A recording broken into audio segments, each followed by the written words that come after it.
It might be foolish to think that love will save us all, but Steven Universe saved the entire galaxy through the power of love and music, and he did it in flip flops. Steven Universe is a show about a 14-year-old boy who is being raised by the crystal gems Garnet, Amethyst, and Pearl. So Steven's mom, Rose Quartz, is pretty much the leader of the crystal gems, and she basically takes Garnet, Amethyst, and Pearl and a bunch of other crystal gems to rebel against the Diamonds, the fascist dictators of Homeworld. The Diamonds run a pretty strict program. Their entire goal is to conquer the galaxy. They're going from planet to planet, colonizing and terraforming and G-siding any life that's on there to make the planets essentially kindergartens to harvest and create more crystal gems. They have very specific rules for the crystal gems, and you cannot deviate. Pearls are meant to serve, and their role is really an allegory to women's role in society. You're meant to be ornamental, not functional. Amethysts are meant to guard, and because amethyst is smaller, she's considered defective. Garnet shouldn't even exist because you're really not supposed to have fusions of opposite gems, and that's an allegory for same sex marriage in our universe. So basically, Steven's mom, Rose Quartz, pops up on Earth and has a field day with Pearl. They go about Earth and seeing like all of the humans that are there and just all of the life that is happening.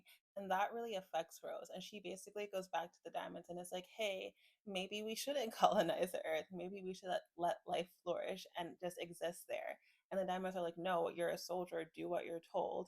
And Rose doesn't use the excuse, oh, I was just following my orders. She's like, no, I'm not going to colonize and G-side the Earth. I'm going to get my things.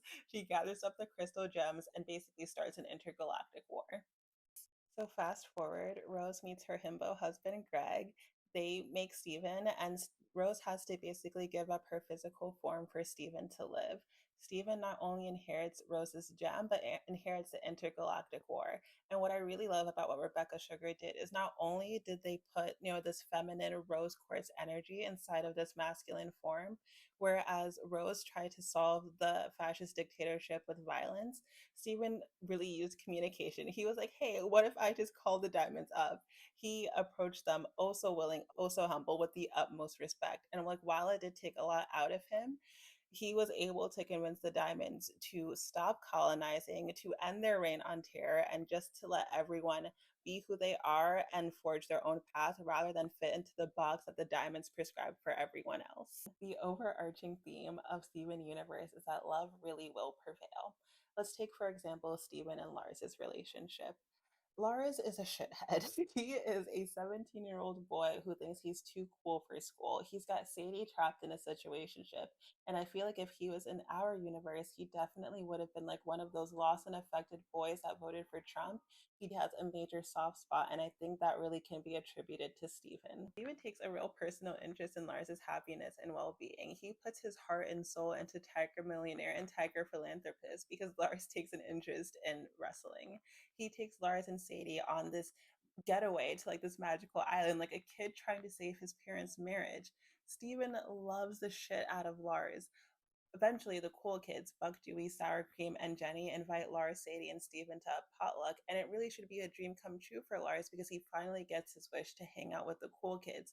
But of course, he's nervous because he has to show up and be vulnerable and be himself, and that's a very hard thing for a teenage boy to do. So it turns out Lars is an amazing baker, and he makes this ube Swiss roll for the potluck, but he ends up not going because he doesn't want anyone to know that he can bake like a typical teenage boy. Fast forward to season 4, episode 23.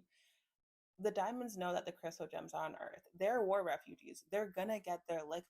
They send Aquamarine and a Topaz fusion to get Steven and his friends. Steven, Lars, my dad, Connie, Onion, I think. And basically, the Topaz Fusion and Aquamarine have them all on a spaceship trying to kidnap them to go to Homeworld. Basically, Steven and his friends are on the spaceship and they're all trying to escape. The Topaz Fusion has Sadie, Lars' situationship, in the clutches of sheer doom.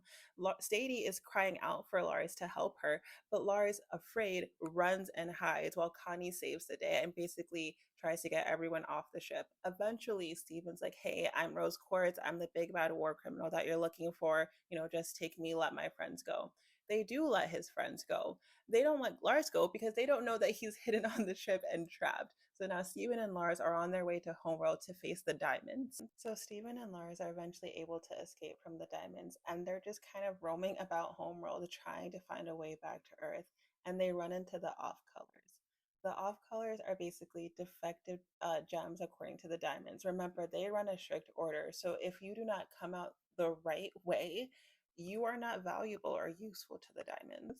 There's Paparacha, an orange sapphire who can only predict the past. Rutile twins, who are conjoined twins. Rhodonite, which is a fusion of a pearl and a ruby. And remember how I said you really aren't supposed to do fusions of opposite gems, because fusions are only really supposed to be for productive means. It's not supposed to be for pleasure. And then there is fluorite, who is a polyamorous fusion of six gems. Off colors are a really good allegory for people who with disabilities, people who are neurodivergent, or those who just choose to live their lives in non-normative standards according to society. So Steve and Lars and the off colors, they're all hiding from the diamonds. There is a gem destroying missile on the lookout for them. Eventually, it finds them in the off colors, and Lars sacrifices himself for Paparacha, essentially an alien to him, someone who he didn't even know for 5 minutes. He decides to be brave when just prior he couldn't be brave for Sadie on the ship. If that is not an example of how love can change people and really encourage them to make triumphant acts, I don't know what is. So there is a happy ending to this story. Stephen is able to bring Lars back to life through his tears. As I mentioned, Rose Quartz has healing abilities, and through Stephen's grief and love for Lars, he's able to bring him back to life. And not just that, Lars becomes a portal back to Earth, enabling Stephen to go back home and to be reunited with his family and the crystal gems, and essentially saving them all. Lars's bravery saved the off colors and Stephen, and Stephen's love saved Lars, which then in turn saved them all. I feel like Stephen and Lars's relationship is a perfect example of how love can really soften people's hearts and change them. I will not give lectures about empathy and who that belongs to. I don't think that Stephen is an example of toxic positivity. I mean, obviously, Stephen and Roseworth are both able to stand up into injustice and fight for what is right. I just think that when you really look at how Lars, this person who was a coward and afraid of being himself, finally was able to be brave. And that is a big part due to Stephen and his enduring love for him.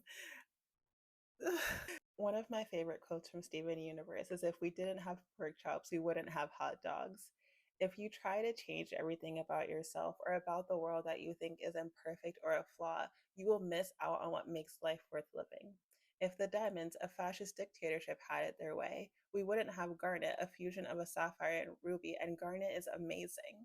If the Diamonds had it their way, Pearl would just be a servant. She wouldn't be able to be the badass mechanic that she is.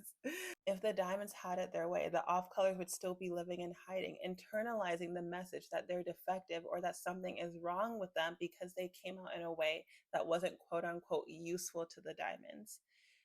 If Steven Universe is not a message for truly just abandoning the status quo and allowing people to forge a path that is most authentic to them instead of telling them they need to be who they were born to be, I don't know what the fuck else to tell you.